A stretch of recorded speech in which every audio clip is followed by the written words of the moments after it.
আসসালামু আলাইকুম। কীটনাশক ও কৃষি কথা চ্যানেলের পক্ষ থেকে সবাইকে জানাই শুভেচ্ছা। আসসালামু আলাইকুম। আজকে আমরা আবারও এসেছি একটি ভিডিও নিয়ে। আমের সম্পর্কে একটু কথা বলবো। যে কথাগুলো আম সম্পর্কে না বললেই নয়। আমার সামনে দেখতে পাচ্ছেন একটি আমের গাছ, প্রচুর পরিমাণে আম রয়েছে। আসলে বর্তমান সময়ে আমের বিভিন্ন রকম রোগ দেখা যাচ্ছে এবং বিভিন্ন আম চাষিরা বিভিন্ন রোগ থেকে আমকে মুক্ত করার জন্য বিভিন্ন রকম ঔষধ প্রয়োগ করে থাকে। তবে আমের ঔষধ প্রয়োগের ক্ষেত্রে বিভিন্ন পর্যায়ে আছে। বিভিন্ন পর্যায়ে বিভিন্ন রকম ঔষধ দেওয়া হয়।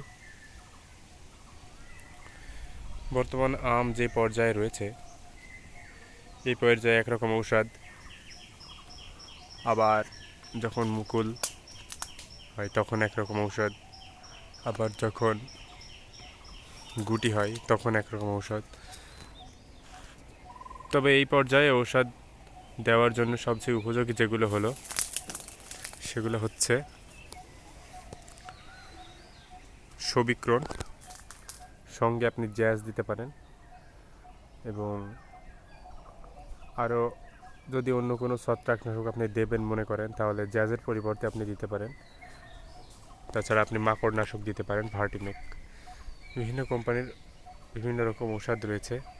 তবে আমি বলবো সব থেকে ভালো হয় আম চাষ, লিচু চাষ এই ক্ষেত্রে আপনি সিনজেন্টার ঔষধগুলো ব্যবহার করুন।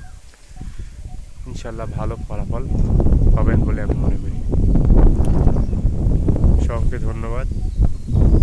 আমার চ্যানেলটাকে সাবস্ক্রাইব করে পাশে থাকুন এরকম সুন্দর ভিডিওর জন্য। আসসালামু আলাইকুম।